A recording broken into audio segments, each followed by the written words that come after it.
Back in the day, school suspensions were one of the scariest things that could happen to any student. But now, I realize that they're nothing but an absolute joke. June 8th, 2016. It was 1:37 p.m. and I was in my visual arts class waiting to go home and watch some anime and beat off to some hentai. When all of a sudden, I noticed something was going on. While I was minding my own business, the nerdiest kid in class was in his seat and there was somebody standing over him. Let's call that nerd Daniel. The guy standing over him was one of the delinquents in the class who was known for causing trouble and starting fights. Let's call him Jerome. Over and over, Jerome demanded that Daniel give him his crayons so that he could complete the art assignment that we were just given. But Daniel needed his crayons and was too much of a walking vagina to actually tell Jerome no. And even when he did tell him no, Jerome wouldn't listen. And that's when it happened.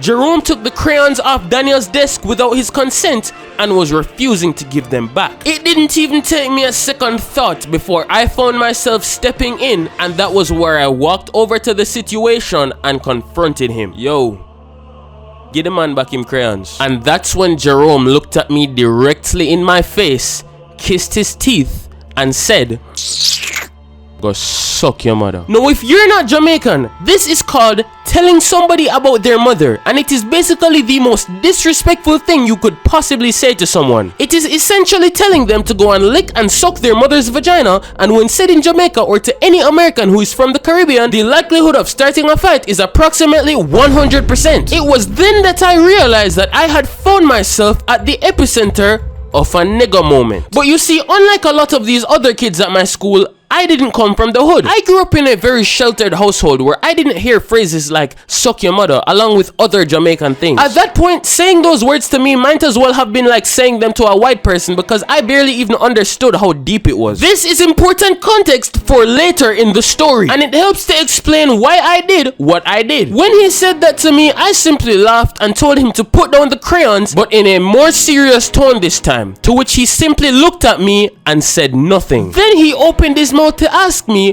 what are you gonna do about it if I don't? This resulted in us going back and forth, arguing and insulting each other, and as it escalated and escalated, eventually I told him that if he continued to throw words my direction, I was going to tell him about his mother. And that's when he did the thing that started the beginning of the end for the both of us. He looked me in my face and shouted, "Do it if you're bad! Tell me about my mother right now and me dump it in your face!" Which basically means, I fucking dare you. And if you do, then I will emasculate you by putting my hands in your face. Now, ladies and gentlemen, you see when another man challenges you like this, especially in front of your entire class, you don't simply just back down. Otherwise, you look like a bitch. And I know for damn sure that I ain't no motherfucking bitch. So I looked this piece of shit right in his face and I said, "Batty man, go suck out your big, fat, stinking bumbleclot mother!" And I didn't even get to finish my sentence before I felt a fist in the side of my head. Now, up until this point, I had never been in a fight before in my life, and he was from the hood while I was from a sheltered environment. However, it didn't take very much of a rocket scientist to figure out that this nigga was not gonna win a fight against me. First of all, not only was that punch weak as shit, but also, I was a fat fuck. And while this made me get no bitches, it also made me able to hold my own against skinny motherfuckers like this. On top of this, I also knew damn well that I didn't want to put this nigga in the hospital, and I definitely did not want to get suspended over this fucking bullshit, so I made it a point to not fight back. Now again, this is important for later in the story. Best believe this nigga was just punching me and I was just absorbing it like fucking Majin Buu until I grabbed his hands and held him down and overpowered him. He struggled and struggled, but at the end of the day, he was too much of a midget cock to stand up against a fat fuck like me. And eventually he got tired and gave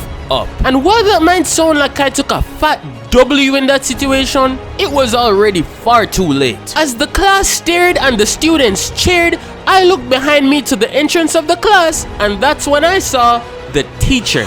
"Go to the vice principal's office now!" I shook in my boots right then and there. I got caught, and there was no two ways about it. I was fucked. With no condom. I slowly took myself out of the class and both me and Jerome walked out and headed to the vice principal's office. As we walked down there, some other students followed us because they obviously had nothing better to do with their lives, and there was one particular piece of shit in the bunch. Let's call him Tyler. I hated Tyler's guts, and the feeling was 100% mutual. I wasn't sure why he tagged along, but I sure do remember that he found it quite entertaining that someone he hated, aka me, had just gotten his head punched in. I almost caught myself a second suspension by flooring that nigga right then and there, but I held myself down, only to realize later that I would regret letting him live. As we all continued to walk down to the vice principal, eventually everyone else left and it was just me and Jerome. The closer we got to the office, the more we argued over whose fault it was and insulted each other until we eventually reached there, and the vice principal's secretary gave us some student report forms. She told us that he would be back to his office in a few minutes and that we should read every single detail of what happened on that form so he could understand the situation. Me and Jerome took our forms and went back outside to start arguing again and blaming each other for whose fault it was. But eventually the two functioning brain cells in our 12-year-old brains started working and we actually started to discuss the situation and why things happened the way they did. And as we came to a mutual understanding of the bullshit that went down, that was when we realized something very crucial. It finally dawned on us that the vice principal was not there to see the fight. Hell, he doesn't even know that we're outside his office right now, and as far as he's concerned, if we don't write jack shit on this report, then nobody will ever know what happened. Hell, when the teacher sent us to the office, we could have easily just gone to do fucking drugs under the staircase and nobody would have ever known. It was once we realized this that we decided to simply shake hands, call it a day, and get the fuck out of there. And that was exactly what we did. We shook hands, went back to class, and pretended like it never happened. And I thought all was well until the next day. I had just arrived home from school when my father got a phone call from a strange number, and as suspicious as it was, he answered. And that's when the look of shock and surprise took over his entire face, and he turned around in the car to ask me, "John, who is Mr. Smith?" Now, I had almost forgotten the previous day even happened, so I didn't think anything of this phone call. I simply answered honestly, "Oh, he's just someone who works in the office at school." "Why, Dad?" "John, why is Mr. Smith telling me that you have been suspended for 4 days?" My heart immediately stopped. What? What are you talking about, Dad? Mr. Smith said that you were suspended for 4 days and we need to go to school to pick up the suspension form. What is this about? And it was then that I could visualize not only my school record decimating into nothingness, but also the lashes of my mother's belt. But more so than scared, I was shocked, dumbfounded, because it didn't make a lick of sense. I didn't tell anybody, Jerome didn't tell anybody, and I know damn sure that our teacher ain't getting paid enough to give a fuck about none of this shit, so he didn't tell nobody. So why the fuck am I being suspended? I stayed up that night recovering from the scars of the belt on my butt cheeks while I stared into the sky and wondered why my life was being destroyed out of the blue, because nothing made sense. And it wasn't until I went to school the next day to collect my suspension form that I find out just how they knew. It was Tyler. That absolute bitch ass, pussy ass, no pussy getting ass, motherfucking snitch ass nigga decided to insert himself into a situation that had nothing to do with him and snitch. When he saw me and Jerome come back to class scot-free, this nigga took it upon himself to run back to the vice principal's office behind our backs and snitch anyway, just for the purpose of getting us both in trouble. The level of bitch ass nigga you have to be to do any of this is astronomical. But either way, I got suspended and so did Jerome. Now keep in mind, Jerome was bullying a kid. Jerome dissed me first and Jerome started the fight by punching me in my fucking head. I didn't even finish the fight or defend myself, which I totally had the right to do, by the way, but I didn't even do that. I simply held him down and did not fight back. And you know what the fuck happened? I still got suspended. And you know the fucked up part about it too? Guess who got more days on their suspension? Not him.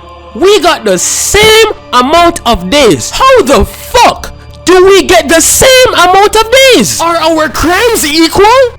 And this is the problem with school suspensions. If you look at my record right now, you will see a nasty stain on it that says suspended for fighting. A permanent stain. and I didn't do shit. School suspensions allow dumb fuck teachers with dog shit judgment to make permanent decisions that affect students' lives. Now granted, I was only in 7th grade, so I know nobody's gonna give a fuck that I got suspended when I was like 12 years old, but what about the other people who got it worse? In my opinion, the only person who should ever get suspended is the person who threw the first punch. Suspending both parties simply creates fuckery because let's be real, no matter how in the wrong both parties are before things get physical, once that first punch gets thrown, what exactly do you expect the other party to do? Because at that point, the first dude has just crossed the line, and once he takes it there, you have to be prepared to defend yourself. Some of these niggas will kill you if you let them. Suspensions need to take this into account. Otherwise, you're just gonna get situations where someone starts a fight and the other person just sits back and takes it because they don't want to get in trouble. And yes, I have actually done this before. I took about 10 punches to the face and didn't fight back just because I didn't want to get in trouble. It was a brain dead decision and I suffered injuries because of it, but shit. I was 13 years old, I was in the 9th grade, and I was afraid to death of getting a second suspension, so what can you really expect? But best believe the guy who gave me those 10 punches didn't seem to give a fuck about suspensions, which leads me to my next point, which is that the only people that suspensions hurt are the people who actually care about school. The people who probably wouldn't even be fighting in the first place. The actual people that you're trying to prevent from fighting, aka the real delinquents of the school,